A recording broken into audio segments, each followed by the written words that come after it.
राष्ट्रीय पिछड़ा वर्ग मोर्चा, जो कि ओबीसी के लोगों का राष्ट्रीय स्तर का संगठन है, राष्ट्रीय पिछड़ा वर्ग मोर्चा के माध्यम से आज हम लोग महाराष्ट्र राज्य स्तरीय परिवर्तन यात्रा शुरू कर रहे हैं। और ये परिवर्तन यात्रा नागपुर के छत्रपति शिवाजी महाराज चौक से आज छत्रपति शिवाजी महाराज को अभिवादन करते हुए हम लोगों ने शुरू किया है।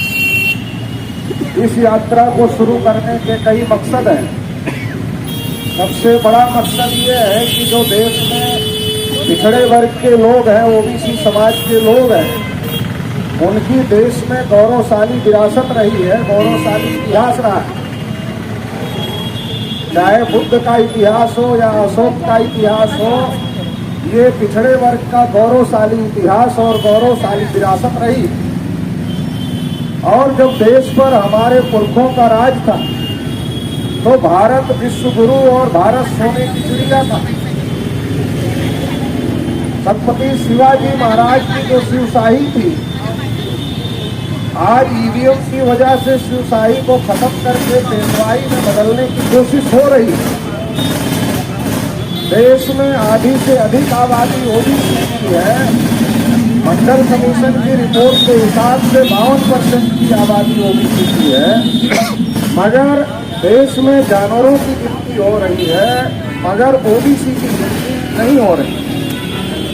जबकि नरेंद्र मोदी जी खुद अपने को ओबीसी कहते हैं। एक ओबीसी कहने वाला व्यक्ति देश का प्रधानमंत्री है, इसके बावजूद भी ओबीसी की गिनती नहीं हो रही। और देश की जो सरकार नरेंद्र मोदी चलाते हैं, तो नरेंद्र मोदी की सरकार आरएसएस के इशारे पर चलती है और आरएसएस का हेडक्वार्टर भी नागपुर में है। जो देश भर में ओबीसी के साथ अन्याय और अत्याचार हो रहा है, उसकी साजिश नागपुर के आरएसएस हेडक्वार्टर से रची जाती है, ऐसा देश भर में लोगों का मानना है।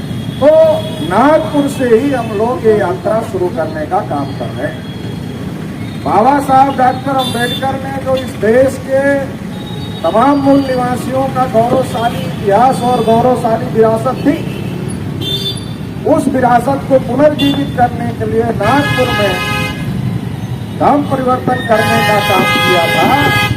वो ऐतिहासिक विरासत भी हम लोगों की विरासत है।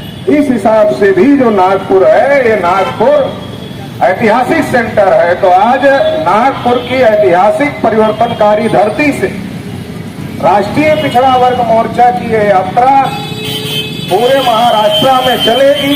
पूरे महाराष्ट्र के 204 विधानसभाओं में ये यात्रा जाएगी और पूरे महाराष्ट्र में ओबीसी के लोगों को उनके गौरवशाली इतिहास के बारे में, गौरवशाली विरासत के बारे में और जो उनका हक अधिकार उनको मिलना चाहिए था, जो अभी तक नहीं मिला, उनके हक अधिकार के बारे में जागृत करने के लिए, उनको संगठित करने के लिए और जागृत और संगठित करके सड़कों पर उतरकर उनके हक अधिकार की लड़ाई के लिए उनको तैयार करने के लिए ये परिवर्तन यात्रा पूरे महाराष्ट्र में चलेगी।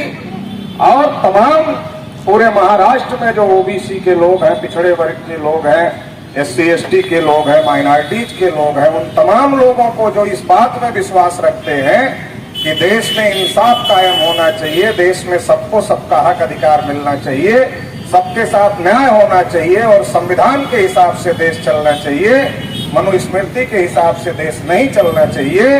इन तमाम बातों में जिन लोगों की आस्था है, जिन लोगों की आस्था समता, स्वतंत्रता, बंधुता और न्याय में है, उन तमाम लोगों को हम आह्वान भी करना चाहते हैं कि इस यात्रा में शामिल हो, इस यात्रा का समर्थन करें, इस यात्रा को सहयोग करें, ताकि देश में जो हमारे पुरखों का मिशन था कि देश में समता, स्वतंत्रता, बंधुता और न्याय होना चाहिए, भारत फिर से विश्व गुरु बनना चाहिए, भारत फिर से सोने की चिड़िया बननी चाहिए, तो वो काम पूरा हो सके।